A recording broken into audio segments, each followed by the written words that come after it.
Let's just bring them all out here. I'd like to introduce first the authors.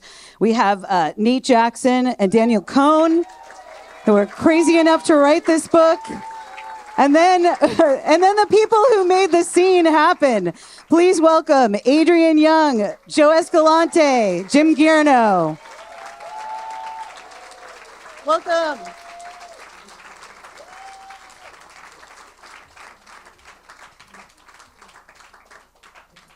I really wish you could have heard our convo that was going on backstage, because it's going to get even better. Before we get into this, I'd really love for us to all acknowledge how kind of funny it is that we're in a classy place like this discussing Orange County punk rock. Like, Two of us have blazers on, you know?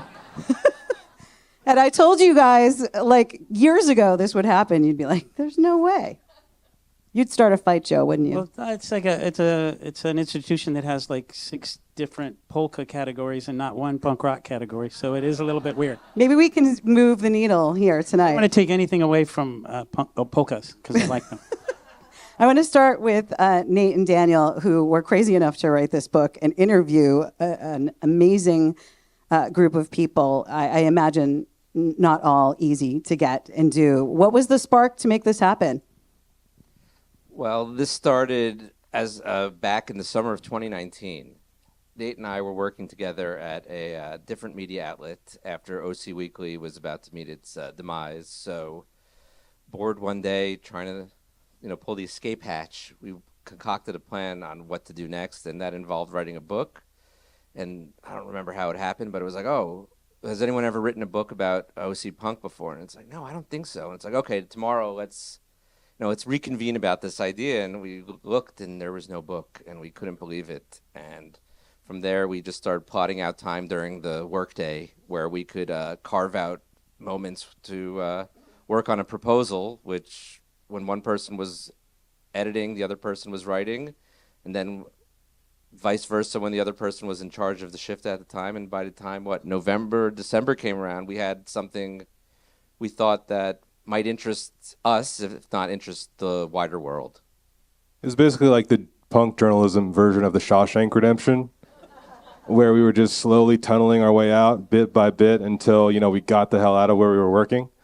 And really what it was, growing up in Orange County in Fullerton and having all these different experiences that really meant a lot to me in music, it was just like, I wanted to be able to read that as a reader from anyone that was like in a book form. And I know it had been done because I worked at OC Weekly with a lot of great, talented writers.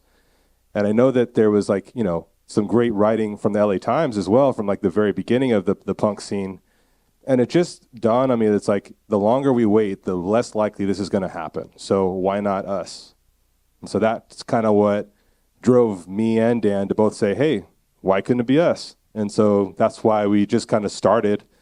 Didn't know where it was going to end up, or we're going to be in front of a fancy crowd full of people with like our heroes here, but it's like, it's pretty awesome. So, well done, everybody. You're reading the book and there's so many things. It's not even like a family tree of Orange County punk rock where there'd be like straight lines. It's like these circles. Everybody keeps joining the bands and quitting bands, and it's very combustible. And I want to start kind of where the book starts, at the Nest. And Joe Escalante, we were talking about the experience of going there. For reading the book, I did not know there was a cowboy bar next door. And so then I listened to Urban Struggle. I'm like, oh, of course there was a cowboy bar next door. Like, these guys. And so I want Joe, like, what was it? What was happening? Before he gets started. A moment for our sponsors. Joe and Jim are way older than me. Are we noting this? And therefore, their knowledge of punk, especially in the 80s, is way greater than mine. And those two should sit here, and I should sit at the end. You could have gone. Go. You could have gone to all those shows. I was 11. You just weren't cool. I think the there was a lot of 11-year-olds at those shows, by the way. They were all cool 11-year-olds. We were like fetuses. 11-year-olds with vision. We weren't even born. We weren't even born yet. The major point there was a lot of that fetuses was there too. Adrian is younger than Jim And Joe. I want to say something before Joe answers. I think this is a key thing that happens in the whole punk rock thing is, we were talking about this upstairs. I felt late. Everybody always feels like they came to the scene late, like everybody else was doing it before you, and somehow you missed it. And I think part of the whole punk thing was to to put that on you and tell you weren't cool, that you weren't there when it really was cool, and now you're in the scene, but it's not as good as it was. And so I just think that feeling that you have, that's just part of the whole deal, I think. But now we'll go to Joe. He really could have been there. He chose not to. I'm just saying. He was buying Burl Ives records when we were listening to the Ramones.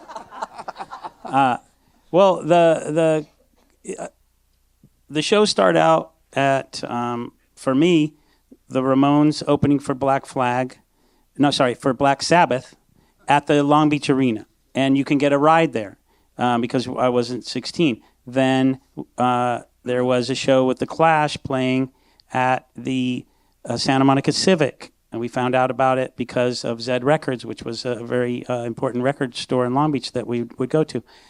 Then, as Jim and I were talking about earlier, these are kind of like arena shows or big auditorium shows. And the unique thing about the punk rock scene back then is you could go to a show, a small club show, and maybe see a big British band like the Police. Like right after the Clash, I saw the Police at the Whiskey, and you're right there talking to them. Or not really talking to them, but they're there. And then you find out about the Cuckoo's Nest from, older people in your neighborhood. And you find out that they're having shows with bands like Black Flag and Iggy Pop. And you just go because it's in your neighborhood. You had to be 18 to get in there. So I carved out a fake ID. It was the worst. But it was just, it was in the neighborhood. So you went. But it was also, I don't think you would start going there. You had to start at these arena shows to get warmed up because it was scary for a young kid in Rossmore. Los Alamitos is where I grew up. And it would be too scary for people to go. But after a couple, the Ramones and the Clash and the Police, then you were primed and you're going to see all the even the really scary stuff at the Cuckoo's Nest. Well, speaking of scary stuff, reading the book, you're reminded of how much violence was involved with all different levels of, including your years, Adrian, of all this, of how many, what was going on and how these people stumbled across each other and what was going on in the clubs. Like sometimes you weren't even safe in your own bands, sometimes that's where the stuff was happening.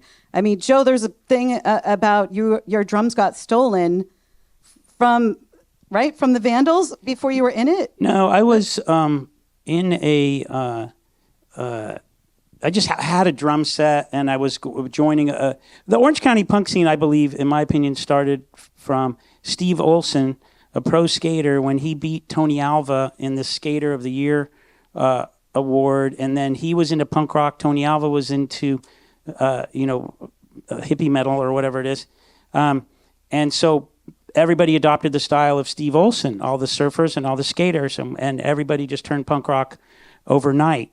My drum set, he called me one day and said, I want you to be in my band. He called my sister, and his band was called Butchie and the Hoods.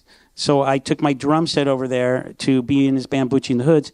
Turned out, he said, punk rock is dead. I've been told that so many times. It's not Butchie and the Hoods, Joe. It's we're called the Aristocats. We're a rockabilly band. And I'm like, all right, I don't care. So I play in the rockabilly band. But then Todd Barnes, after a while, my drums were sitting at his house. Todd Barnes, the drummer of TSOL, stole the drum set. And then I go over there to practice, and he goes, your drums are gone. And then he tells me who stole them. I figure out where it is. I go and ask for him. I call the guy and ask for him back. And he says, come and get him. And they were going to kill me. But I brought a big friend, and we got along with them. And we became, really close friends. And TSOL hadn't really started yet. It was Vicious Circle at the time. And that's how I, that was, it probably wasn't where I should have been, hanging out with these people. How old were you? I was 16. Yeah. And it was, this is a dark group of people, and Jack Grisham will tell you the same thing. Everybody was like, what were we doing? in this, hanging out in the TSOL, which at first is the Vicious Circle. First, Johnny Coathanger and the Abortions is what their band was called. Then they changed it to start Vicious Circle, and then Vicious Circle becomes TSOL. None of it's wholesome. None. I mean, TSOL, if you're familiar, Jack Grisham is really, he's like 10 feet tall and a wild man. And that was who was kind of the first leader of the whole little scene down there. He had a wagon called the Colt Wagon, and we would get in it, and we'd go to parties, and they would beg us not to go in. They would say, "I got beer," and just say, "Take the beer, Jack, just don't come in. Just do not come in." And then we'd usually end up in, and it wasn't wholesome. Just say that. Did y'all get beat up at some point? Sure, I did. I don't know. No. Adrian? I got choked. What? Yeah. What were you doing? Was it music or was it something else? This is on the barricade. Custom extra. Use your mic, Adrian, so we can hear you. Sorry, I think it was the Chili Peppers at Cal State Long Beach, maybe. And I had gotten there early and got my spot on the barricade. And I was little and skinny, and here comes this big jock. They went to school there, and I was still in high school, and he's just elbowing me out of the way. And I'm like, in my mind, I'm not moving. And so I'm just like holding my ground. And he didn't like that I was holding my ground. And then eventually he just choked me out. Wow. Yeah. I didn't pass out, but he choked me, and I'm on the ground, and I didn't stand a chance. Oh, my God. Yeah. Things could have been different. Well, Did you tell Anthony Kiedis that story? Because that's pretty moving. He doesn't talk to me. Ooh. that's how "Don't Speak" was really written, guys. So. Fantastic. But as far as your question, getting in fights was almost different than being in a pit and getting in a fight, being roughed up. I remember one of my first mosh pit experiences got really banged up just because I just didn't get out. I just kept staying in. And so I remember, I was at a Chain Reaction show, this venue in Anaheim and I remember. That's so cute. I remember hey, we had, people spike the punch, in Chain Reaction sometimes, But anyways, I was not that old, I was a little kid basically, but I remember came home, I was trying to kind of cover up the fact that my t-shirt was kind of ripped and I kind of had a little bit of blood and stuff. And my dad is this kind of old black guy, no bullshit, kind of looking at me under his glasses like this, where'd you come from? And, but I think he saw the look on my face of just being kind of not mad, but just kind of satisfied in a weird way. Interested, engaged, maybe. Yeah. And he's like, "You look like you had a good time." And I was like, "Yeah, I did." Did the rest of you hide stuff from parents? Did they know what was going on? When you were going into these places? No. I had a weird situation where both my parents moved out. So I was, from 15 on, I wasn't living with my parents. So it was really bad timing that the guys in TSOL... The audience doesn't believe you. They're laughing. They find out that I live alone in a house in Rossmore, and they would just come over, and it was the party pad of bad things. Oh my God, this is incredible stuff. So I go to any show I want. There's no parents around, And you have TSOL staying in your house. Yeah, You're but 15. I did okay. I did my homework and stuff. I honestly, I am shocked. And there's so many people in this audience that made the scene happen and that were there and did incredible things. I am shocked how many people are still alive who made it out. Honestly, because of so many crazy things.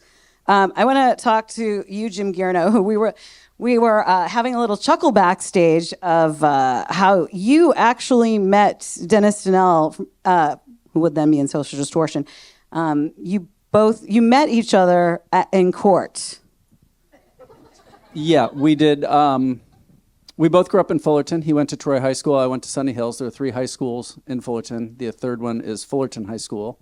And at that time, there was a place called the Commonwealth Pub. I think I read in the book, or maybe I read somewhere else, that Linda started the Doll Hut when the pub closed because she wanted that place. But you'd go in, and Monday night was kind of punk rock night. Nobody called it punk rock night, but all the punk rockers showed up there, and it was 25-cent beer, I think is really what it was. And you could get 25-cent beers. Mike Ness would be behind the bar serving them, and Al Flipside and Pete and Hud would come down with Flipside videos. I mean, this is the early 80s, so to have videos of any type of music was kind of different, but they had videos of punk rock stuff, and so they would show these punk rock videos, and everybody get pretty drunk, and I got arrested for being drunk in public, and Dennis, I think, had passed a joint to a cop when it was being passed around in the back, and he passed it.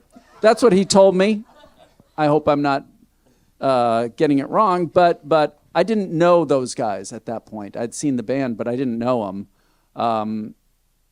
And we wound up in court, and we just happened to wind up in court on the exact same day. And I spotted him, and I knew him from being in Social Distortion. And Dennis Daniel had style. Dennis was just, they had a look. Social Distortion had a look. That was something that was really attractive.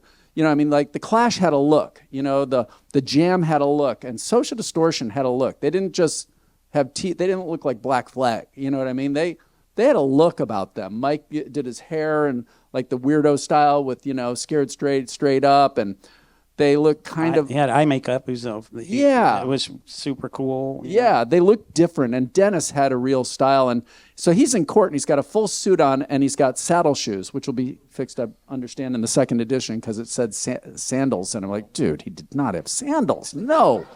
He had a killer suit on and his hair up, and he was reading Up and Down with the Rolling Stones by Tony Sanchez, which is a book that I'd read. And so I just approached him, and I said, hey, man, it's a great book, and I read it too. And I don't know whether he recognized me or didn't, but we just started chatting. And from that, I was booking at Fullerton Junior College, the bands. I had done a TSOL show there, and it was a nightclub in Fullerton called Ichabod's, and on Sunday nights they let me book bands, because Sunday nights are traditionally for regular, you know, whatever, Red Onion type places that have live music playing top 40 music. Sunday night's a dead night, and they wanted people in there, and so they let me have it. They'd done some shows previously, and so they let me book, and I told him I could get Social Distortion in there. He goes, no, they won't let us in there. They will not let us in there. Mike got in a fight or something had happened, and I told him I could get him $1,000, and the only other time that they'd been paid $1,000, he told me, is when Gary Tovar paid from Golden Voice, paid them $1,000 opening for TSOL at the SIR riot. He said, we've only been paid $1,000 once. And so I got him that. And then I got him another gig. And that kind of got me in. He talked to Monk, who was the band's manager, and said, we should let this guy do our bookings for us.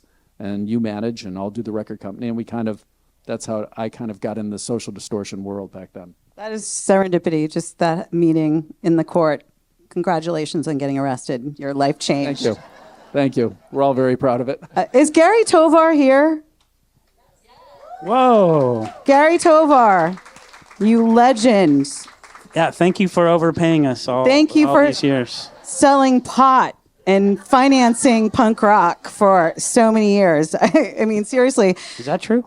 Yes. Which I didn't know until I read the book, and I was like, my jaw was on the floor. And then I was like, what was going on? It started Golden Voice. And I remember Gary calling me when I was doing Ichabod's. I don't know if you'll remember this, Gary, but you called and you're like, that ain't going to last. They're going to shut it down. And then Dennis had a way to angle himself into anything. And he and this guy, Dream and Dennis were going to work at Golden Voice. And I'm like, okay, what are you guys going to do? Oh, we got it all figured out. And they didn't have much of a plan, really. But they brought me along. And I was always good at tagging along. And the office was up in Signal Hill. And Otis, who does not get enough credit for what he meant to the scene, because his images and his stickers and his T-shirts, he was printing all the stickers and all the T-shirts for all the bands in the scene. It was his silkscreen shop in Signal Hill, and it was Otis's shop, and Otis and Chuck Biscuits, who at this point had left DOA and Black Flag, and I think was the drummer of the Circle Jerks at the time. But those guys were screening shirts, and Gary wanted us to book the bands. He would bring bands in from England, if I have it correct, Gary. Like he'd bring in the Toy Dolls to do the big show, but then he wanted to book them in San Diego and San Francisco as well to amortize the cost of the flights over, and so he let us book them. And got me and this other guy, Mike Vraney, who was the manager of the Dead Kennedys and TSOL. And at this point, I'm just the agent for Social Distortion. But I think I'm working with the Vandals by this point. And so we start booking out of this Signal Hill office, the Golden Voice office. We start booking the bands that Gary would bring in that didn't have agency representation. Like Susie and the Banshees would come over, but they had FBI, which was a proper agency. The brother, Ian Copeland, was the brother of Stuart Copeland, the drummer of the Police, and Miles Copeland, who owned IRS Records. That was a proper agency, but a lot of the bands didn't have agents. And so we would book them, and then we wound up booking the Dickies and 45 Grave and Agent Orange and all these other bands at the time. And that was all Gary doing that out of that office. You told me a story backstage, and I just need you to repeat it quickly about when you had to pay the bands and where you found the money and what the money looked like. Well, there was a time Gary had a home, I want to say it was off Yorktown, Gary, in Huntington Beach. Gary was a Laguna and a Huntington Beach guy, and although the book talks about the fact that Golden Voice is a particular type of marijuana and that Gary was a marijuana importer and blah, blah, blah, and frustratingly so, because I went and visited him in jail in Arizona, and the fact that guy did time for something that everybody else has, a business doing today is radically unfair to me, but that's another story. But at this point, I'm just a kid, and I don't know what's going on, and Gary has asked me to get money orders for some bands that he has to pay. And I went over to the house, and I'm waiting there, and I knew that Gary had an affiliation with marijuana because he had the best marijuana, but I didn't know that he sold it. I really didn't know that. And people act like we all knew. I didn't know. I didn't have any idea. But I did know that he had a lot of cash on hand, and he put it in a bag and gave me information as to who the money order should be made out to. And that only happened one time, but the cash was coming out of the cupboard in the kitchen, I think. Gary, but that's how I remember it. But yeah, so it was a cash business. A lot of it was a cash business. Well, let me ask, I guess, Adrian and Joe, like when you're in these bands and, you do these gigs, did you get paid every night? Who collected the money? Like, was that a disaster? I feel like that system must have been messed up for you guys. Joe, Adrian, you want to take this? Before we got an agent, Stormy Shepherd, I would always have to get paid first, because if you didn't get paid before you played, you were not going to get paid because somebody in your band was going to break something, and they were all sitting there making notes. The sound guys are just like, you broke this, you broke that, you spilled water in this monitor, and then you end up with nothing. But if you got paid beforehand, somehow you didn't break anything. The first time I booked the Vandals at Ichabod's, you're trying to find the number for who you reach to get the Vandals. It's the Vandals. These guys are happening. It's a great band. And I get the number for Shecky, what was the last name? Gold. Shecky Gold. The agent, Shecky Gold. So I talked to Shecky Gold, and we do this whole deal, and I forget how much I'm paying them, but he outlines the terms of the deal, and I have to give the money to Joe. However it worked out, but a period of time later, I find out that Shecky Gold that I've been having all these conversations with is in fact Joe Escalante. I thought we needed a Jewish agent. Joe, you need a movie or TV show, because the many levels of Joe Escalante is fascinating. Oh, you don't even know. That's why he's in the middle. I mean, He's the guiltiest one. Yeah. There's only one person on the stage who has also been a matador in his life, if you can believe it or not. Joe is a bona fide matador, ladies and gentlemen. Well, I'm just like a half Mexican trying to overcompensate all the time. So I thought, if I could kill bulls in the rings of Mexico, someone would finally accept my Mexicanism. So that's how far I went. But that's a young man's sport. You don't have to worry about it. I'm not doing it anymore. all right. Adrian, what was, it was interesting when you were coming into No Doubt, and there was this part in the book where you were, I don't want to say fake it till you make it, but you were kind of like, oh my God, I have to practice every day to get up to speed with the rest of these people when you were joining the band. Was that like, what was there competition happening within the scene, or was everybody like, what was going on with the vibe of other musicians? Was it friendly? Was it competitive? I think it was both, especially as the 80s were coming to an end and the 90s were coming around. And I don't know if you agree with this, Joe, but the musicianship got better. And the songwriting got infinitely better. So and it is true that I was, when I got in No Doubt, I've been playing a year and a half, and everybody else in the band was a pretty good musician. So I had a lot of catch up to do. It was torturous couple of years. Yeah. Look at you now. Yeah. It all worked out. yeah, you pulled it off. Back to the not having an agent, because we didn't have one for a long time either. And I forgot about this story. We weren't as smart as the Vandals, clearly, at this moment.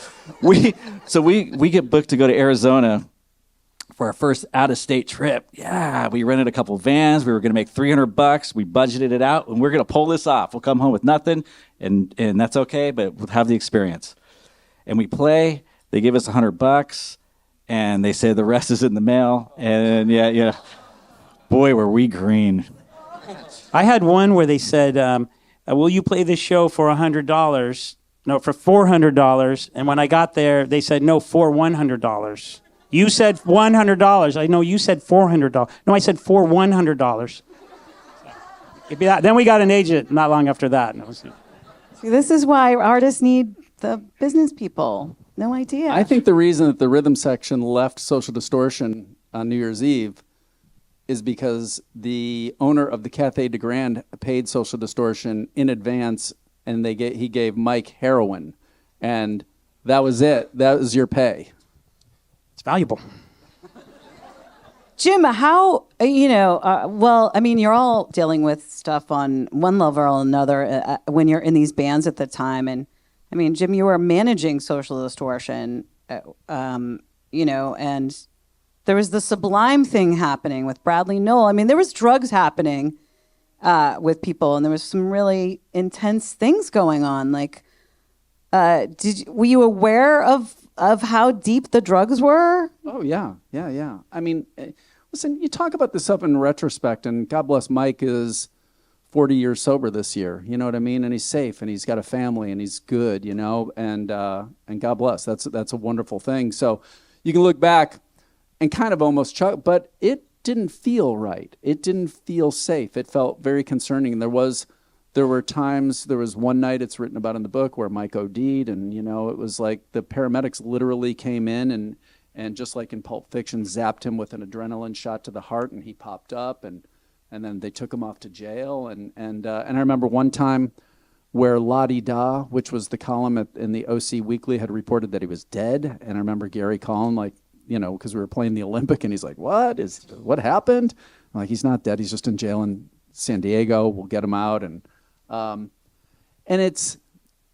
it's almost wrong to make light of it and laugh about it, because it at the time it was scary. I didn't, I drank and did drugs and stuff, but I didn't shoot heroin. And when you're in a room with guys and you see people cooking that stuff up and shooting it, I have an aversion to needles, period. So when you see that happening, it just feels dark. And there's something about it that sounds like, Popeye Doyle and dark things from the French Connection and movies, and it's just weird and uncomfortable. But everybody saw Sid Vicious do it, and so everybody saw Sid Vicious do a lot of things: shoot heroin, wear swastika T-shirts, cut himself, have a disgusting girlfriend. You saw these things, and I think people thought that's part of punk rock. Yeah.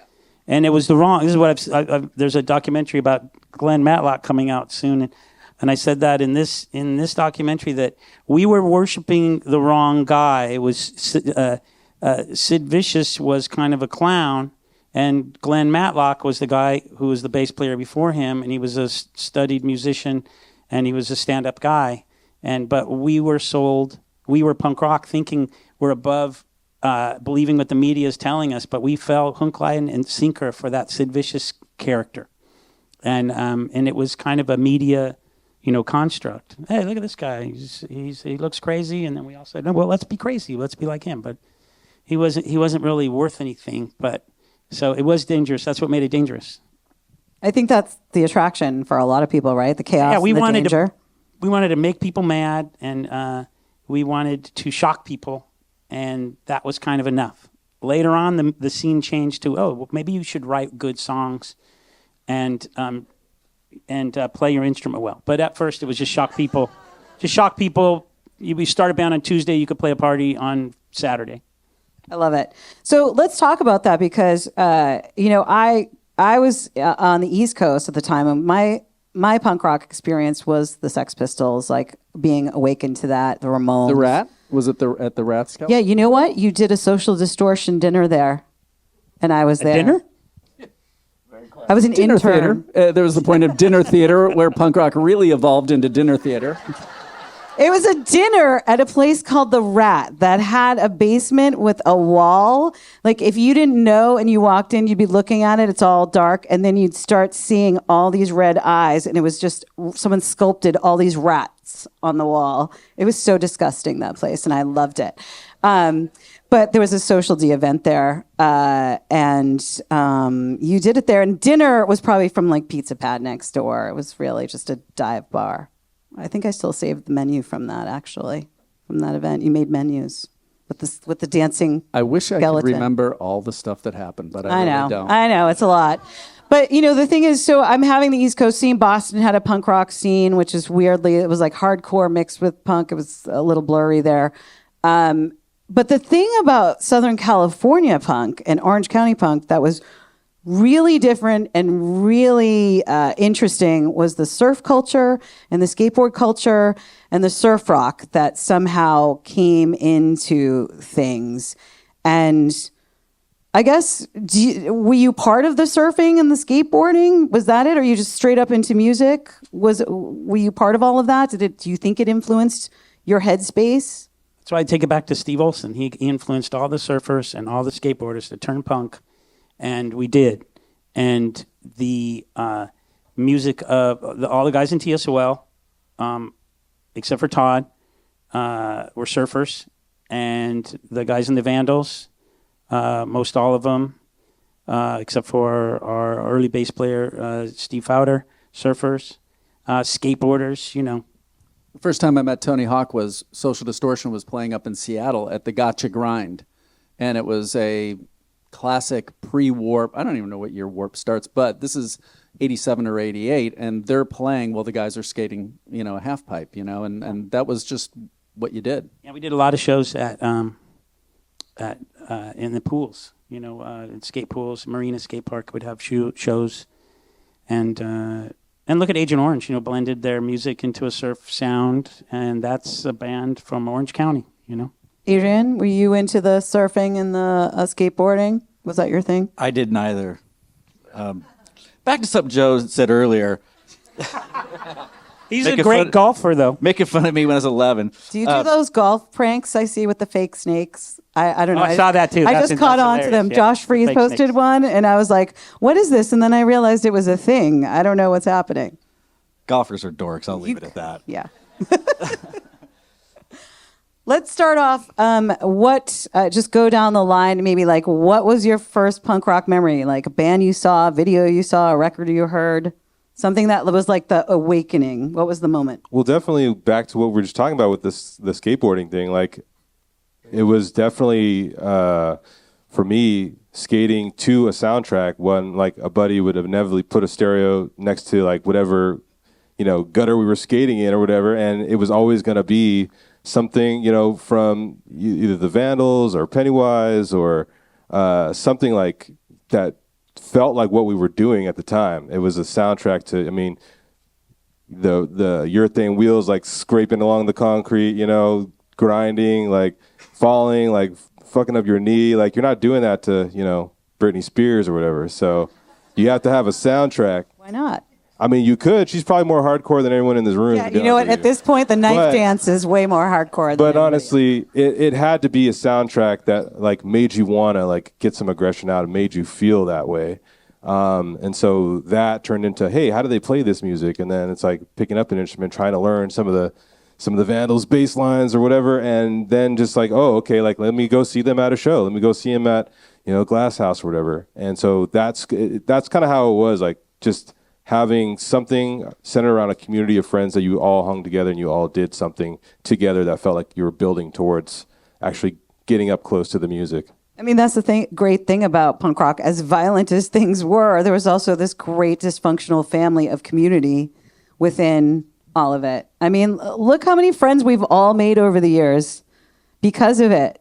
That makes me so happy about it. Daniel, what's your first thing? So also as an East Coaster, my first exposure to punk was through MTV.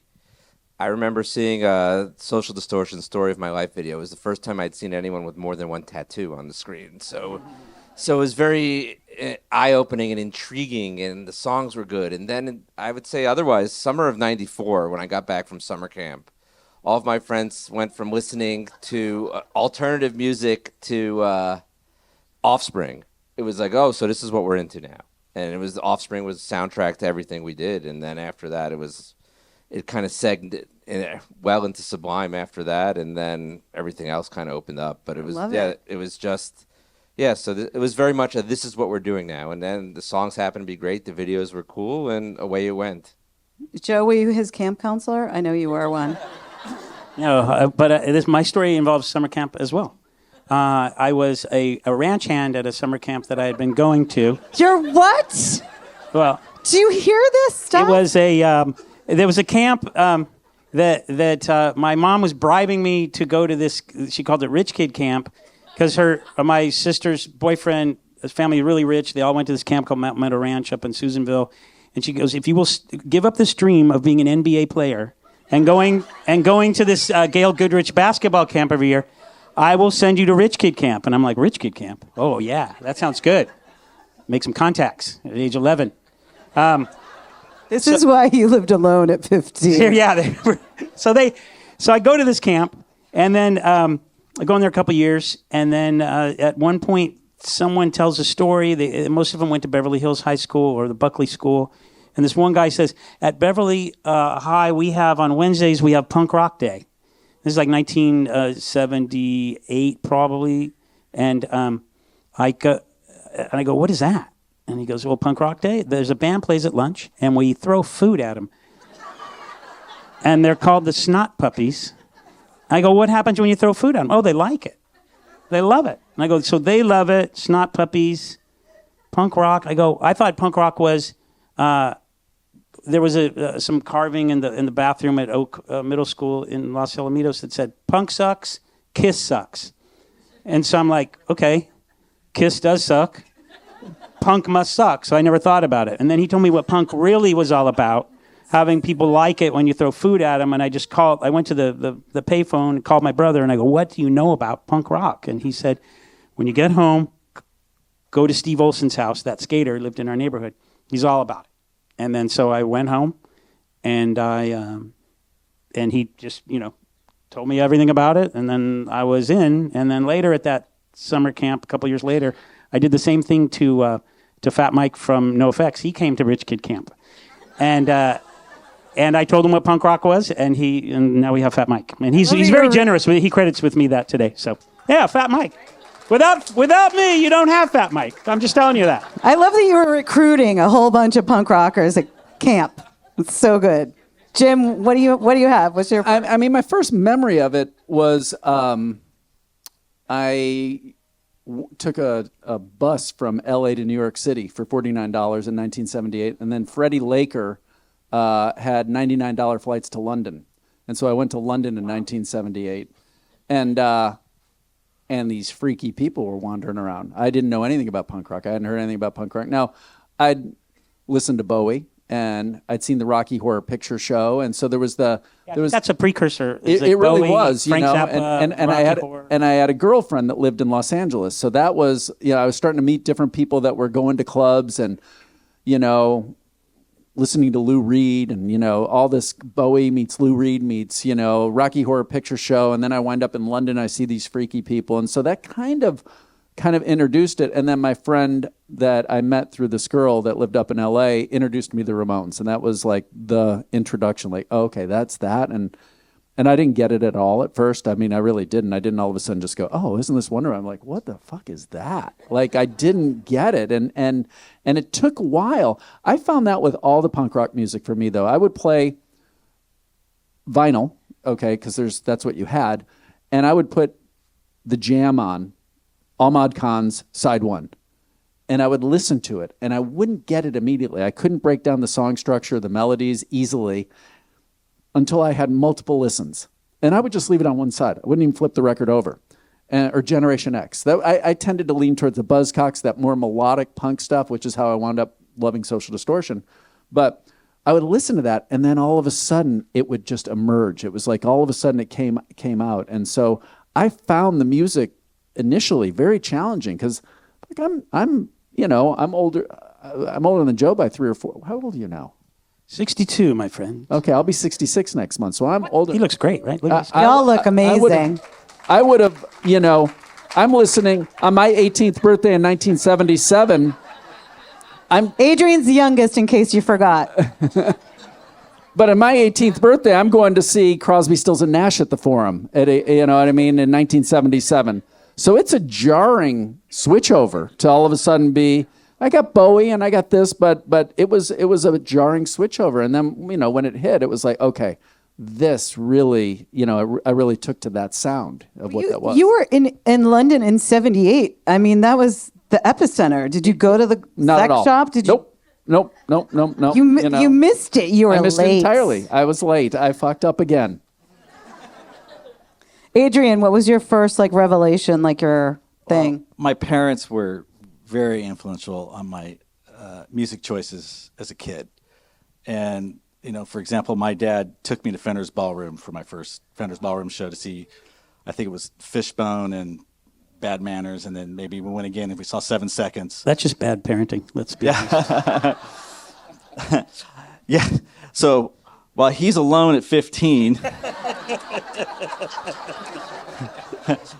my parents are going to go see Fear and Oingo Boingo at the Long Beach Dust Bowl. And I'm, please can I go? And I'm maybe 13 at the time. They're saying, no, we're going with a couple people. There's going to be a lot of fights. It's just not a place for you. Wow. And I get back and they said, yeah, we're glad we didn't take you. The people who went, they got a bunch of fights and people were getting arrested and it was a bad scene for you. And I still wish I went. But so the first exposure I had was my dad taking me to Tower Records in Anaheim. And he bought me Ramones' Road to Ruin cassette. And I immediately got that. I had a similar experience to you when I first heard the Bad Brains. I'm not quite getting this. Mm-hmm. It's not sinking in. And then I saw them at the country club. And then it all clicked. Right. And then I got it. Yeah. Now, what were they listening to in Boston? What was your first? Well, much like Daniel, MTV was super important, as were Friends. I had, I was listening to Van Halen and Bruce Springsteen and, that, and Motown, because my parents listened to Motown, and Elvis Presley and stuff like that. And then I don't know what show it was on MTV, but I saw a video of the Sex Pistols, and I was like, what is going on? There's safety pins on this guy's, and he's spitting at the TV, this guy. What is going on? And my friend's older brother was like, oh, the Sex Pistols, here. And he gives me I think it was a cassette at the time. And I was like, the lyrics were really clever. They were pissed off. I think Submission was probably the first one that I clicked with of kind of these weird sexual innuendos, but also society being really messed up. And so from there, it was the Sex Pistols were the gateway to the Clash, to the Ramones, to everything. And, and Boston was a great scene because our punk rock was Mission of Burma, and the Pixies, stuff like that. So it was kind of a different thing. There was a hardcore scene, which was Gangrene, Jerry's Kids, stuff like that. But frankly, as a girl, I'm not going to those shows because I'd be killed. No girl ever did. No, I'd be killed. That's how I got my wife. She was hanging on the hardcore scene, and she abandoned it. Yeah, it was tough. Just the guys. Am I right, honey? I would like to shout out though the ladies because women were super important for spreading the word. It was like sisters and cousins, and they were all ladies who were like, hey, you should go hang out with this guy. And then bands were formed. Like I've heard that story so many times. So my ladies, if you're out there, and the Sex thanks, spread Pistols the thing word. though is prevalent here because this story didn't make the book, but when we spoke with Tim from Rage Against the Machine, how we met Zach in Irvine was they bonded over Sex Pistols when they were in 6th grade. So it is an overarching theme here because Rage Against the Machine is touched on because Zach was part of the hardcore scene. And yeah, and there's a part on Far Side which Zach was with for a minute, and there's a little interesting nugget, and yeah, but that's Sex Pistols were always kind of lying in the background here. I think that's, and Joe, you touched on about how we got lost in the kind of heroin chic and, tragedy of Sid. It's funny, John was always my favorite because he just, to me, embodied everything. Like, I don't know, when I clicked into the chaos and the I was like fully into destruction. Was anyone else like? I mean, that's what punk to me was. Is like destroy what you love, recreate again, that kind of thing, and that's really what resonated. Well, I think it'd be hard to, like, for me anyways, to listen to the Sex Pistols album and say I'm going to start a band like this. The music's a little slow, and it's a little different than most other punk rock that we're getting into, like maybe the Buzzcocks and the Ramones. So when I heard the Ramones, it's something I can play this, and I could write a song like this, and the lyrics meant a lot more to me. I don't care about the Queen personally. Why not? But the Ramones are like, just talking about their messed up American families. It was a little more relatable, and in fact I got the first Ramones record because my brother and I were in a record store in Huntington Beach, and we just looked at the names of the songs. It said Texas Chainsaw Massacre was one of them. My brother goes, gotta get it. and then after a couple of days, he gave it to me, and he goes, all the songs sound the same. Take it. But there was a point for me where it went from the Sex Pistols and the Jam and the Clash and the Buzzcocks and Generation X to X, and it was like, whoa, this is unbelievable. Like I don't, and so, you kind of start, for me at my age, I started off like in this big concerts, like, oh, you're going to see big concerts, and then I started to go to club shows, and I'd see smaller shows like at the Roxy or the Whiskey, and then you start seeing local bands. And that each one of those steps was a bigger step of intimacy with the music. And X was the first one for me. Even before TSL and Social Distortion and the Orange County bands, I idolized them. I just thought they were unbelievable with the way that they played, the poetry, the music. And we were talking about this before. There was something about that early punk scene in LA that had a lot to do with the art thing and artists. And art scene, yeah. The weirdos, the X, all these people are part of an art scene, really. Yeah. An art school. I want to talk about the, I don't know what the word is. There's Orange County punk rock and LA punk rock, and there's a clash. Like, y'all don't want to hang out with each other, or what were your feelings about that stuff? We go to shows on at the Whiskey or the Roxy or Bassist Hall or any American Legion Hall or all these places that we're having shows at. And the people, the LA scene didn't want to, they thought we were dumb suburban kids and maybe our hair wasn't right. So yeah, there was a little bit of that.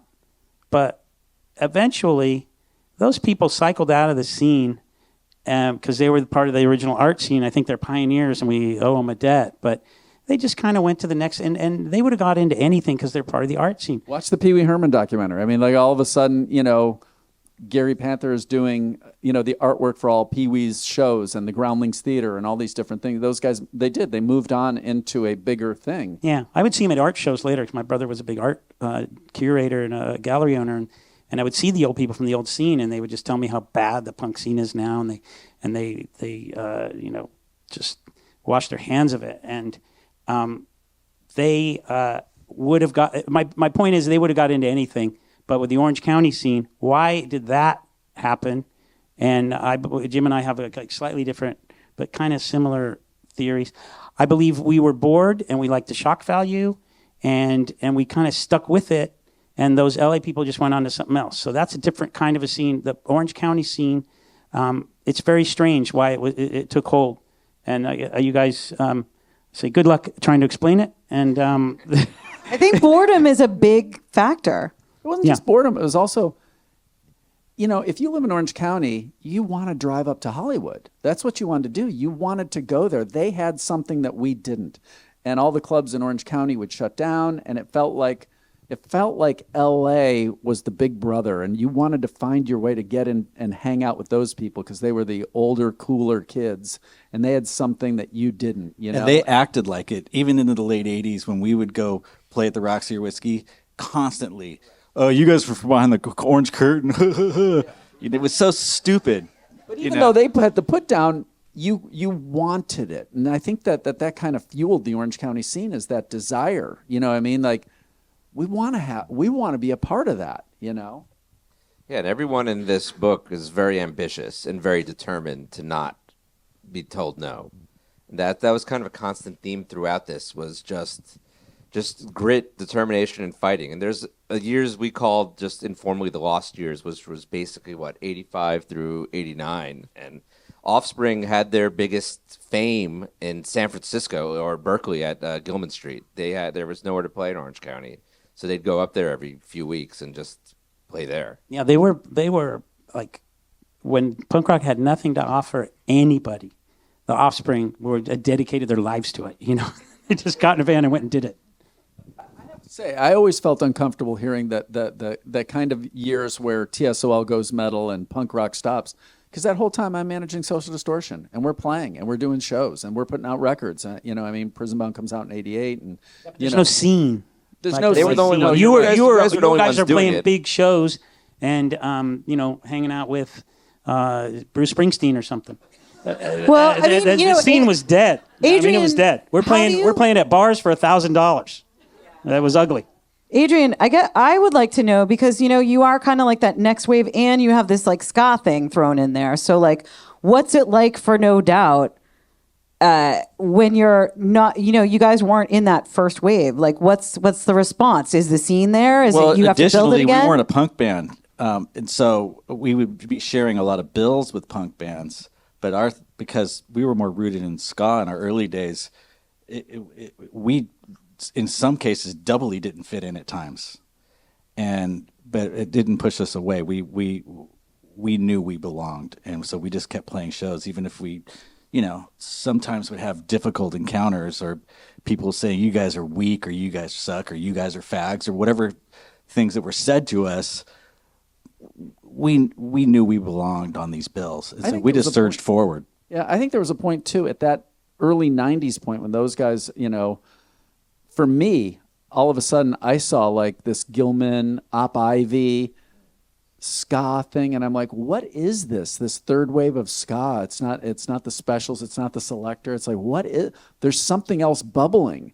And I remember thinking, like, there's a punk scene, like the whole Epitaph thing and Pennywise. And I remember becoming aware of that.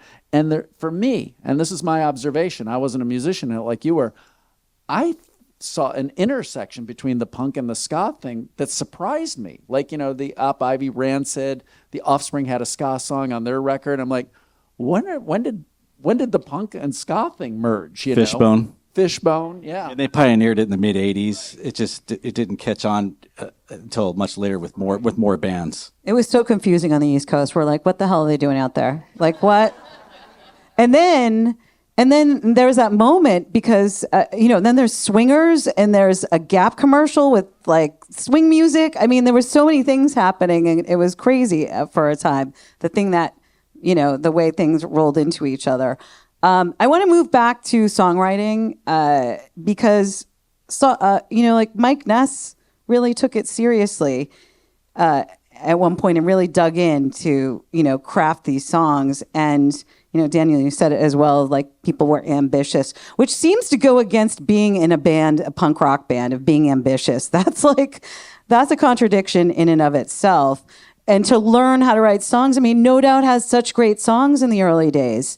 that you were actually just writing great songs. But Tell you you have what I saw people. with Mike that happened is all of a sudden Mike is sober and he starts introducing songs into their set list. And I remember this, I still have the set list. They start playing The Wanderer. And all of a sudden he starts playing the Ballad of Bonnie and Clyde and Wanted Man by Johnny Cash. So all of a sudden he's playing covers of songs. Now, they always played covers, they always would have a Rolling Stones cover. It would be, or they would put Bad Moon Rising in their set. So all of a sudden, and I'll defer to the musicians in the band, but everybody who starts writing songs, if you're the Beatles, you're playing 10 hours a night, and you're playing the greatest rhythm and blues stuff from the 50s, and then you go to write your first album, well, guess what's influenced it? And so all of a sudden, Mike comes out of this period where we're playing and touring and they're playing, and he's been playing The Wanderer and he's been playing Bad Moon Rising, and he writes Prison Bound. It's like, oh, well, that makes sense. I get that now. You know what I mean? Because he wasn't doing covers of Generation X and the Buzzcocks. He's not going to all of a sudden come with these super fast punk rock songs. He's playing these slowed down mid-tempo, and then Ball and Chain comes. And he just evolves based on and he had an earlier exposure to a lot of that kind of music too.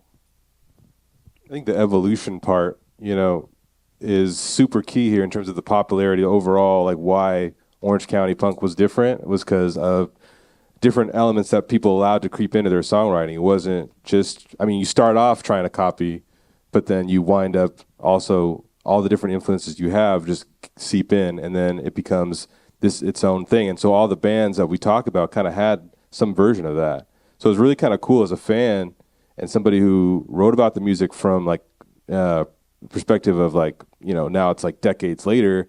How did you guys get that sound? How did you guys really just pull it all together? But through osmosis, some of it, through training, through some of it is just wanting to just get better with every song.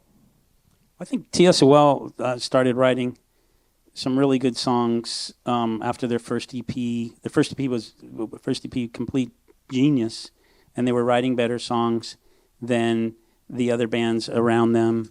I think better songs than the Adolescents. Adolescents has a lot of good songs, but TSOL seemed to take it a little further, and DI and those bands, I think they were a little better at it. And then, but what really sparked the good songwriting that I think we see today in the punk scene, or bands like Green Day that are taking it to a whole nother level, is a band like RKL influencing a band, NoFX. NoFX used to be the worst punk band of any of them. And since I went to camp with the guy, I had to put him on all our shows. And they were awful, and they will tell you this.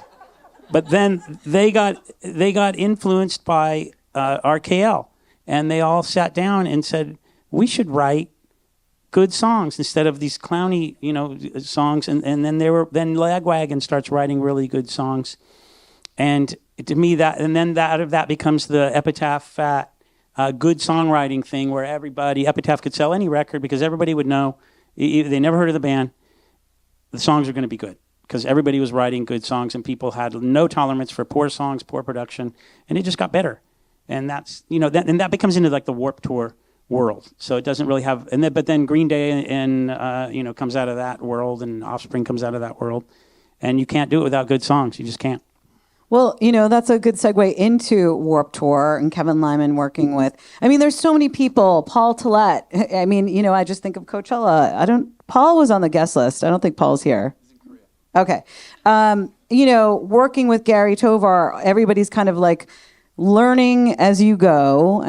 Jim, you were learning as you were going as far as managing and booking and stuff. And, Kevin Lyman's one of them that was working alongside with everybody trying to figure out how you put shows on, how you book tours, because no one knew. So it was it was kind of like learn as you go type of thing. And then Kevin Lyman forms Warped Tour out of once he breaks out of the Golden Voice world and stuff like that. And for me to see the Warped Tour, I was kind of like, all right, again, coming from East Coast, like skateboarding, all right, maybe it's fine. I don't know. Why do I want to go to a parking lot and watch bands when I can go to an air-conditioned, like, show? Everybody felt the same as you that first year. Because we were on that first year and we played a lot of empty parking lots. And so tell me about that, Adrian. That's where I was getting to. I want to know your experience because, you always have to start off bad and then it gets good, right? Yeah, I mean, it was still actually really fun to be out there. We saw a lot of new bands that became something from that first lineup. I mean, the Deftones were on that when they were really, really young. And plus, we hadn't toured very much, so we were just desperate to get on anything. And so even if there's 500 people watching us in a spot that holds 10,000, we were still having a good time. It was awesome to be a part of that. Yeah, I mean, I remember hemming and hawing about it, and then I finally went and I was like, oh, I get it. All right, I understand now. I can like go from this stage to this stage, and I think that might have been the first time I experienced that, was going to multiple stages, possibly at Warped Tour. Yeah, that was definitely my first like festival situation where I was like, oh, like this is bigger than the other shit I've been to before. Like there's something different about this. And I think growing up always saw it as like something that was established, that was great. And like, so going back to what Adrian said, like the struggle years of the first couple was like, damn, like how did you survive? There's like poverty on wheels, trying to go from one place to another and figure it out. But that also gave me more appreciation for the fact that they just put it all together. And those were also some of the best stories, though. But if Bud from Sublime shared some wild moments from that first tour, which, for a family audience, you just have to read the thing to get to it. But it was just hearing him recant what happened and how they got kicked off. They were actually banned for a week, which Kevin Lyman said it just happened to be, one show because it was a weekend show. But what Bud said, it was like bad behavior was not tolerated. Joe, when did you get on board with Sublime? Oh, just about. Well, it started long ago. And then the funny thing about the Warped Tour and Sublime, when they got kicked off, Kevin Lyman called the Vandals to come and join the tour. I was working at CBS Television. I had a secretary in the days, and they called them secretaries. I was just like, I can't go in a suit, Joe. Yeah, I wore a suit every day. I can't do that. And later, I ended up doing it for a living. But the Sublime, they were always playing with the Vandals. We would always assume they weren't going to show up if they were playing, but when they did show up, sometimes it was magical, sometimes it was a disaster. And one day Bradley said to me,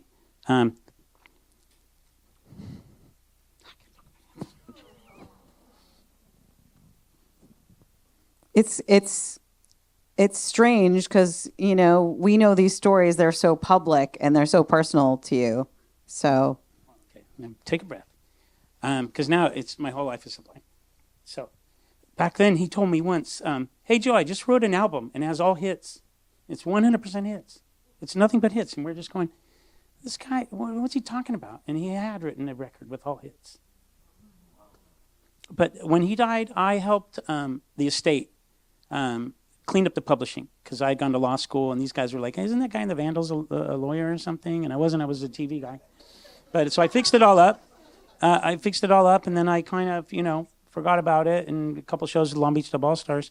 And then Eric Wilson called me just about a year and a half ago and said, I think I need some help. Again, they were like, isn't that guy in the Vandals a lawyer? And then so I went and had lunch with them, and he wanted to break off from Sublime with Rome, and he wanted to play bigger shows with more money, and I'm like, but fewer of them, and I'm like, oh, who doesn't want to do that? But the guy has this kind of a mystical thing about him, and if he wills something, it just happens. So he willed it. We put Jacob together with his, with Eric and Bud after talking to Jacob's grandpa, and Jacob's grandpa said, hey, have you heard my grandson sing? When I was asking him about Eric's money, where is it? Do you have an idea? And he's like, have you heard my grandson sing? And so I went to YouTube with this link, and I looked at it. I go, oh, I got chills. And then I asked Paul Tillett, look at this YouTube. And he's like, I got chills. And I go, what are we going to do? And he said, we're going to put him on Coachella. We're going to put him on Saturday night. If Bud and Eric and Jacob will play, we will we will do it. And he goes, but you got to manage it. And I'm like, oh my God, manager? No, band manager? So I had to call them all and say, oh, you want to play Coachella? I have to be your manager. And then when I got to Jacob, he had a manager named Kevin Zinger already. And I could tell they were like close. I went back to Coachella, or back to Paul, and I said, what do you think of Kevin Zinger? What if we just 50-50 this thing? He goes, yeah, we love Kevin Zinger. So I go, it was a relief. And we put it all together, and Kevin and I have been partners now for, the whole time since December, not last December, but this December before. And we work together every day, and it's, sublime, sublime, sublime, sublime, sublime. But I'm very grateful, and we're having a great time. Thanks for sharing the story, that whole path. And can we just say the balls on Bradley Noel to say to your face that I wrote all hits on this record? Like, that's the kind of frontman you need. You should have said, I stole some of them. Like, I stole a couple of them, but, but they were all hits. We're going to get to Q&A in just a few minutes, but since we're on the Sublime thing, no doubts, history is intertwined, Adrian. Even though you were different, like you guys had, like they had kind of the reggae thing and you were doing the ska thing, but you somehow found this area, and maybe you could just talk a little bit about that time. Our bands worked beautifully together on the nights they showed up and were sober enough to play, because like Joe said, when they were on, they were magical. We went about things differently. What would you do if they showed up wasted? Did you tell them they couldn't play? No, it's not up to us. It's up to the promoter. But right. Like we would go to, we went to Aspen together to play at a resort, and we were a very responsible band, and most of the time, and we didn't get any trouble on the way there.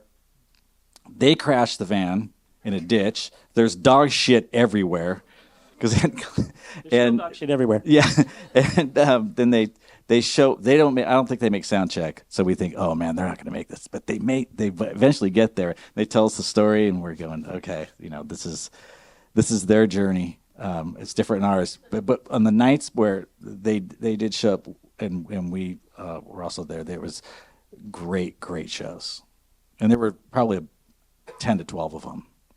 Wow, that's amazing. Yeah.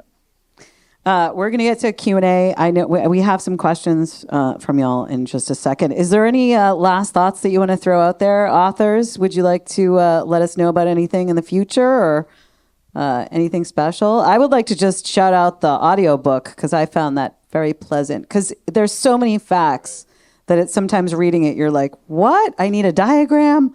So the audiobook was really great. He has a nice smooth voice as well. Yeah, he's got a really sexy voice. He has this creepy but yet soothing voice. It kind of felt like the guy who does the Time to Relax stuff on the Offspring Smash album. Inspired by. But yeah, no, read this book first, and then we'll talk about the second book that we're gonna do. But I think one of the cool things about this book to me, as far as even the cover, is it feels like it's roping you in, because chances are most people in this room or just in the general world have heard of all of these bands. Social D, Offspring, Sublime, no doubt. And it's like, what was behind all of that?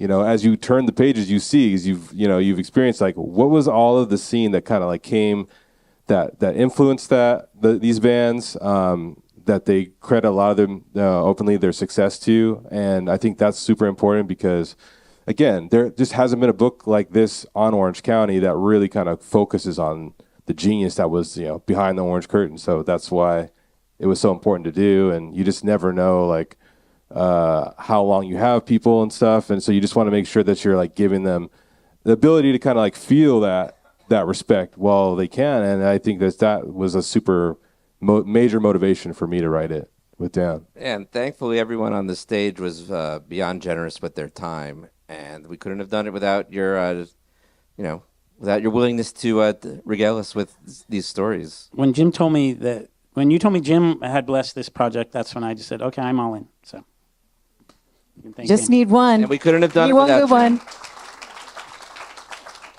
So for everyone knows, without Jim was our fact checker. So we knew if we had Jim's support, we got it Sandals, saddle shoes. Toughest guy in punk rock is this guy. If you have his backing, it's going to be successful. I just love the community about it. That people have been friends for years and years and years through music. Like that's truly special. So thanks for doing this. Joe, do you want to say anything about punk rock before we get to our questions or your experience? Then you're still involved with it. You're a suit and a punk rocker. I'm a manager of Sublime and the bassist of the Vandals. I used to be a TV producer before Eric called me. And so this is what I do. And are you still a camp counselor? I was never a camp counselor. I was a ranch hand. Oh, at Rich camp, right? Mountain Meadow Ranch in Susanville, California. Still going. There's now a prison there, but when I was there, it wasn't there. It's a beautiful town, and if you have kids, and you should send them there. And I want to thank everybody here for coming because this is a great. It's really great that you guys came to listen to us. Thanks. Jim Guerinot, just to roll off some folks who you worked with. Don't want to do that so much, but there is something I was thinking. Okay. There are people that meant the world to me when I was starting out. And I think you look back now and you go, whatever. But Jerry Roach was bigger than life to me. Jerry Roach was the guy who ran the Cuckoo's Nest. And he was just surly and kind of tough, but he did it, and it was really impressive that he did it. And before I managed Social Distortion, there was this guy, Monk Rock. And Monk was this character. He was just larger than life, but he made shit happen. He and Dennis were like that, and the two of them together, they were really driving the whole Social Distortion thing. And I mentioned Otis before, this guy who did all the T-shirts for everybody. It was everything. And you'll read about Gary in the book, but you can't imagine what it was like to encounter Gary and a guy when you're sitting there doing shows, and I was a promoter, and you're like, okay, we got 300 people to show up. We got 500 people. This guy's doing the Olympic Auditorium with 4,000, 4,500, 5,000 people. And you're like, in our scene, what that was, if you can just picture this, what you think Coachella is with 125,000 people is what it was like when Gary would do a show. It was like, oh my God, there's going to be, and people would come in from all over because the scene wasn't that big just in the LA, Riverside, Orange County area. It was huge. It was such a big deal. And I think what I just want to say, what Nate and Dan did is a lot of times you can get this looking back perspective and you don't get a sense that you're there. And a good biographer, like a Doris Kearns Goodwin, somebody who writes A Team of Rivals about the Lincoln presidency, you already know the history. You know how it's going to turn out. What they do that so well, and what they did in this book, is they put you right back there. So it still feels like you're having a new experience with this information. And I just want to say, I was like, when these guys are going to write a book on Orange County, because I managed Social Distortion, The Offspring, and No Doubt, and the Vandals, and I've been around for all that stuff. I'm like, oh, this is going to suck. This is going to suck. These guys are like 25 years younger than me, and they were introduced to it on whatever. Oh, fuck, But they really fought to get it right. They worked so hard to get it right and to make sure they got it right. And I just give them a tremendous amount of credit for doing it. Honestly, I don't know. Your notebooks from this must just be massive. The amount of factoids and stuff, it's mind-boggling. So thanks for doing definitely it. maxed out the memory on my laptop for sure. I learned so much. I knew a lot, but I did. You're right, Jim. I was put in that moment of and at the Nest, I was telling Joe, I'm like, I did not realize the Cowboy Bar was right next to the Nest. And of course, you saw these things and no one wanted you guys there and all of the stuff that followed. And so it was it's really great. As soon as I learn how to read, I'm going to tackle that thing. Yes, you are. I'm going to. You don't even have to. Audiobook, man. Oh, thank you. Jim, Mr. Smooth Voice. Tell me who was more well behaved, the Vandals or No Doubt? No doubt we're. I mean, we were romper room. Completely. They were kind. No Doubt was kind enough to take us on the road many times, and in Europe, on more than one occasion, we had to hide our guitar player from in our vehicle and sneak him out the back, disguised because he was naked on stage, and the police are after him. This is a No Doubt show, and it's like. But I will tell you, it was a different experience starting to manage No Doubt because I managed them after Tragic Kingdom. Right. So having the experience where you manage the Vandals or the Offspring, when the Offspring, when I started managing them, couldn't draw 100 people in LA. You know what I mean? Social Distortion had only had $1,000 gig. These guys had just sold 18 million records. They were huge. And to go into that and meet them and realize, I thought for sure they wouldn't. They met everybody. You guys met every single manager. Everybody wanted to manage them. That was a big, big thing. Everybody, of course. I told them to choose you. I know you did. And I think I got a lot of support from you and from Paul and from a number of people. But Dexter. It was almost a negative that I was the Orange County punk guy, because it would be looked on like, oh, okay, it's just another one of those things. For me, it wasn't. Well, no, and but it was a tricky thing to weave when I sat down with them because they were so big, and Gwen had gotten so much celebrity at that point. It was still at a very early point where all of a sudden it was starting to bifurcate, and the band, you were having the Gwen thing go on, and I don't know if she made it tonight. You guys had said Luke Berland was going to come. Did Luke show up? She couldn't. She okay. texted me. There was a moment where Luke is a publicist, and she's a very clever woman. And I said, hey, listen, I'm managing this band, and there's just the reality that this girl has ambition on her own, and the band wants to be a band. And I'm not quite sure how to split the baby. I don't know what to do about that. And I'll never forget her looking and saying, well, do the boys, she's British, she goes, do the boys want to be on the cover of Mary Claire? I'm like, no. She goes, oh, love, there's a whole thing we can do with Gwen that the boys won't care about at all. And I was like, oh. And I really believe, this is my personal belief, at that moment when Luke started putting Gwen into these fashion magazines and she started working with different stylists and hair people, that started to fall into the videos that they would make. You saw a transformation between the girl in a regular house dress with a bindi dot and Hot Topic clothing on the Tragic Kingdom into this fashion Gwen, where it really transformed her. And it really was, I think, this woman, Luke Berland, who pushed her into the fashion magazine so that she could have a lane. And then all the music stuff was for the band. And I think that was really, really good for the band, because she wasn't going to just not have that. And it wouldn't be right for her to be in the music magazines just like that. The music magazines were always reserved for the band together. And I think that was so it was a different experience managing them than all the dude, punk rock bands. But they were nicer than the Vandals. That's what you're saying. Really nice people. They were always really, really nice people. Adrian, you want to say anything about? Sure. You spoke earlier about getting taken back to those times and some of the community around that. And this takes me back to Golden Voice, really, all of this for us specifically. And our time at the Golden Voice started in the late 80s, so I think it was after Gary, and it was when Paul was with Paul. And you were there? I was young and dumb. Really, without Golden Voice, I don't know what No Doubt would have looked like in the future. Didn't he pay for the demos? Didn't he pay and have Flea? Yeah, we did a 2-song demo that Flea produced in like '89. I was new at my instrument. I was terrible. Those demos were so bad. But Golden Voice was really, really pivotal for us because they put us on so many shows. I mean, countless bills that, sometimes they're taking a chance on us. Sometimes it made perfect sense.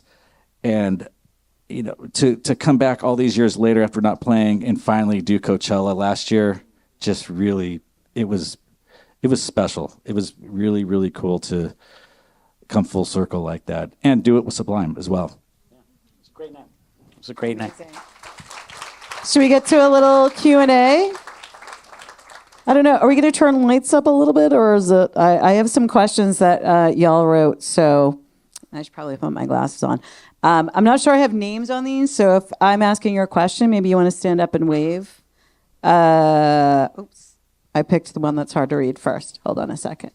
All right, let's start this. All right, there's no name on this, so I'm going to read the question. If it's yours, please stand up. If you could go back in time and give yourself one piece of advice when you were younger, what would you say? Who asked that question? Maybe they're in the bathroom. Go for it. Piece of advice to your younger self. For me, I would say I'm just like seriously. By Google. Yeah. Fuck Google. Fuck AI. Lugal.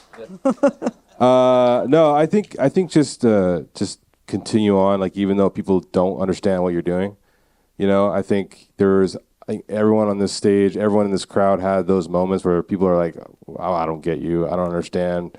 And so to be able to push past that, even in this like the smallest way, like every day, that to me was like something that I think I had to learn how to get good at.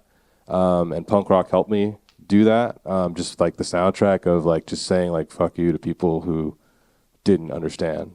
I think that's the thing, though. The theme that keeps repeating is the tenacity of keep forward movement. Like even when the shows had no people in the front, like just keep going. Adrian talking about the early days of like, no doubt how tough it was, but you kept going, and also the people who believed in you, who pushed things ahead. So there's, those two things of people who are believers and those who are just doing it over and over again. So, yeah. Anyone else have some advice to the youngest selves you'd like to say? Just believe and take the small wins when you can. That's a good one. Joe?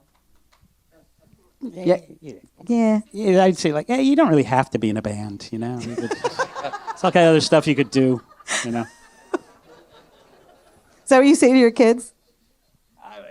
I would. I don't know. I mean, I was in a band, had a lot of fun and everything, but yeah, maybe too much tenacity. I think I might have had at the time. Maybe you should have let go. Just pick a lane and just go. Got it. Jim? They're always hiring at the phone company, my mom used to say. A little bit along the lines of what Joe said. I just think you don't have to get it right. I look back and I was very hard on myself. I felt like I didn't graduate high school, and it took me 9 years to get through college, and I just didn't.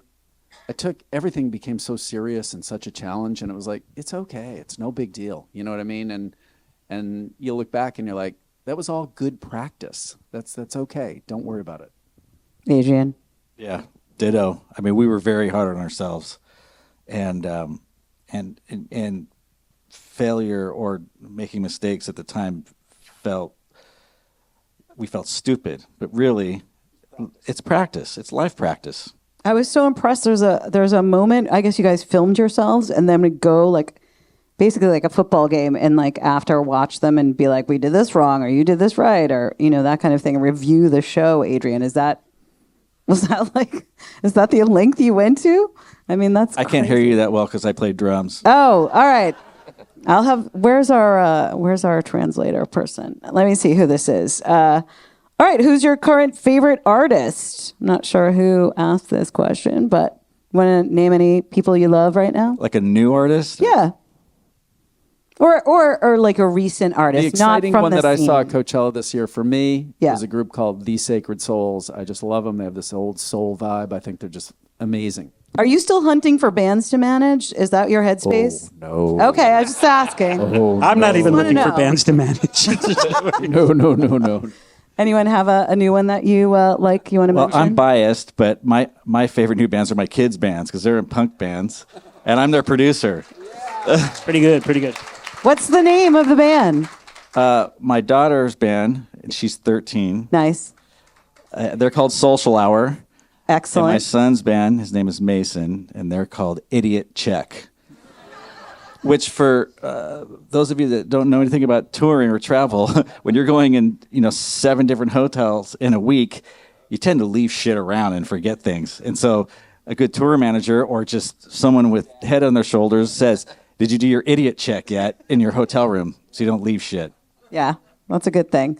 All right, here's one. Do you, well, I mean, I guess this is for the authors. Did you guys get writer's block? Did you just like, I feel like your brains must have shut down at some point. Paralysis. Sure, but we had to power through it. The way we kind of set this thing up is from January 3rd of 24 through our due date, we planned on tearing up words every day. So if we had a bad day, we knew we could make it up the next day. We started writing 300 words a day, which at first seemed, I wouldn't say like a monumental task, but it was certainly getting our sea legs from our day jobs and just like writing more. And then as it kind of, once you kind of power through that, it becomes easier at the end to write 1,500 words a day, which is what we were doing by the last 3 weeks. And we. Is 300 words, is that a page, 2 pages? Page and a half, right? Yeah, it's like around a page-ish, which felt like super doable. After we'd done we spent months and months interviewing and like distilling it all, like having an outline. I think that was another thing that helped us with the writer's block thing, because like a lot of it's like, oh, where do I go? It's like, oh, there's a map right here. So like that's where it was like, okay, we kind of divided it up and said, this is how much we have to do at least every day. And sometimes it happened with me, sometimes it didn't. And I was more, I think, had to make stuff, like I had to like make up ground on days where like life was happening. It wasn't so much the writers. Like I think both Dan and I, we've been journalists for a long time. It's not like how to write on days when you don't want to, but then there's some days where you just really can't. Right. And, I had a lot of personal stuff in my life too, where I was just like, I can't do this today. I think that's right. Like, I don't believe in writer's block. I'm a writer, actually, and it's the not wanting to do it, or it's seeing or looking at the big picture when you should just be looking at like a one page, because you get paralyzed if you look at too much. It's just too much. The way I saw it is like if you guys read these like music, news hits that are published thousands of times a day, those things are no longer than 300 words. And we were doing so many of them at my place where I used to work that it was just, I'd feel stupid if I couldn't muster up to do that, at least that a day. And by the only time I think I took between January 3rd and June 3rd, I think I took maybe a half a day of not writing because I had COVID. That was kind of it. But instead I watched Another State of Mind. So well, there you go. I really try to be productive. Did you listen to the director's track? Yes, I heard you. Thank you. So you have a favorite? You and Mike going back and forth. That was fun. If you haven't heard the director track for Another State of Mind, it's just Mike. I had to tell Mike, you have to do this. And I was putting it together for you, Jim, I think. And he goes, what does that mean? I go, you got to talk through the whole movie. And he goes, will you talk with me? And I'm like, oh, jeez. I don't know. I feel like someone, like you're going to say the wrong thing. I don't know. It was fun, though. So, you mean Mike Ness, right? Yeah. Okay, yeah. Just making sure. All right, here's one. Is there something that you cut from the book that you wish you could have kept? Yeah, we had a lot of really good stories. I would say like just a ridiculous amount. I'm thinking of the Rick Agnew one with the the midget twins. Oh, yeah. Or what about with Omelette? With Frank told us driving or made a blind person drive a car and they went right into like a wall or something. Yeah, there was stuff like that for sure, where it's like we could have just had a book full of stories. Bloopers, it was like just bloopers, outtakes. Like everyone's getting canceled from Orange County. Yeah, everyone, every single one. Be able to go outside afterwards. And a shout out to Frank Agnew, though. He's kind of like one of the unsung heroes of this whole thing. He was so great to talk to. His photos you saw up there, and he dealing with the adolescents, and coming out on normal is just amazing. And he was a hell of a guitar player, too. There was a moment in time I thought that they were the biggest band that was going to be like, they were huge in my mind. They were, TSOL felt like they were, I don't know. It seemed like it was a battle. More commercial. More commercially, the possibilities of commercial success were definitely focused on them. Yeah. Then they ended up like joining TSOL or right. Frank. Yeah. It just felt like they were going to be the first big breakout group. I think you said you thought they were going to be OC's version of the Buzzcocks. That's how it seemed to me. They seemed to have that melodic thing. And the other thing that hasn't come up on this, you mentioned in the book, is what Rodney meant. You know what I mean? When Rodney would get played, would play something, it just changed everything. They sound. It's impossible unless you're there to realize what it meant to all of a sudden hear something on the radio. You know what I mean? And you have no expectation of hearing any of these bands on the radio, and then all of a sudden, they would play it. And Amoeba came off the radio like unbelievable. And we took Urban Struggle on a tape to Rodney Bingenheimer, his show at K-Rock, and you climb up the back stairs, you knock on the door. Rodney Bingenheimer himself peers the door open. This is a tape we call the Vandals. We're from Huntington Beach. And he goes, okay, takes it, comes back. And then we get in our car, ride home, he plays it while we're on the way home. And then at the end, he goes, is that a hit or what? And that's the kind of stuff you hear. You're just like, oh, this is going to be easy. So, as someone who worked at K-Rock for many years and just on the radio, from our end of things, at least I can say for myself, I never get tired of playing a new band song on the radio. I know they're listening, and I know the joy of it, and I know. Yes, I know there's other things. There's Spotify and Sirius. There's all these other things, Apple Music. But, I still think through parents and relatives that the FM is still kind of in this DNA somewhere, and that there's this old school thing, even in kids today, when they hear it, it's a little bit magical still. And so, I still feel that when I play a new band on that. You feel that today when there was nothing else. There is no cable. There is no cable TV. There's only 3 channels. And all of a sudden you hear Rodney do that, or Fraser Smith come on K-Rock and play Panic in Detroit to open his show, and then just spend the whole time talking. I'll never forget him calling the World Series, and he just did play-by-play, and he was a comedian. And he was a very funny disc jockey, and they'd play crazy shit, It's amazing to me sometimes about this scene of how word spread. It was word of mouth. I mean, because even the record labels weren't even distributing anything. Fanzines were very important. Right. Stapled together. Flyers on the telephone pole with 1,000 staples in it. That's how word got around. So it's, and you had radio, which was a captive audience to have people listening, which was a gift back then. All right, this is a music industry question. And because you're all experienced. Joe, you are a lawyer too, so you can answer some of these. For someone starting in the music industry as an artist or artist manager, what's some advice? Also, this is from Orange County. Is that you? Fantastic. What's your name? Layla. Fantastic. Get ready for a bumpy ride. Guys, want to dish some advice? What is the question? I'm sorry. Do you? She's a 19-year-old artist manager. What would you tell her about being a manager? Some advice. A lot of times I would have people come to my office and they would say, hey, I want to be in the music business. I go, well, there's no job called being in the music business. What do you want to do? And they go, oh. And they go, well, I want to do what you do. And I go, okay, what's that? And they go, I want to be an artist manager. I go, okay. I go, do you have a band? And they're like, and they'd be flummoxed. And I'd be like, listen, if you go out, there are bands playing everywhere tonight. And some of them are good and some of them are not so good. Find one that you like and approach them and start to talk to them. The moment they agree that you're their manager, you're in the music business. You now are an artist manager.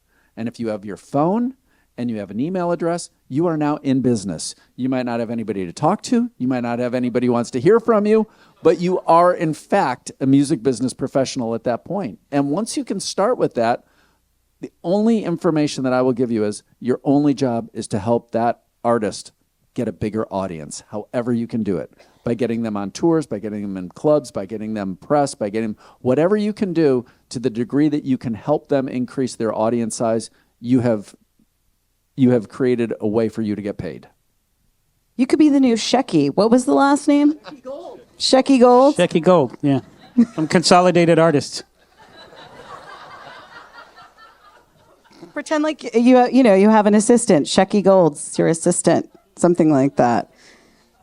Okay, this one is about writing, the collaboration of writing. I'm so glad you guys were a team because I don't know if anyone solo could have pulled off this book. It was a lot, yeah. Definitely glad we worked together on it. Yeah, I mean, no one solo would have pulled off the scenes, so it's really kind of Taken full 12 circle. years instead of 6 to do. Any other questions? I think we're going to wrap this all up. I'm not going to go through the whole audience. I just kind of slipped. Yes. I see a good one. I have a question. What's up, Nate? So stoked on this. What up, Candace? Something that I love about your work coming from Orange County, also shout out Adrian, incredible drummer, teaching the world about dotted triplets. Go off, King. We see you. Nate, coming from OC Weekly, coming from the punk scene, like OC Weekly was so integral to like pushing back against police oppression in the community, also to uplifting the voices of queer and trans artists, of artists of color, of the established artists.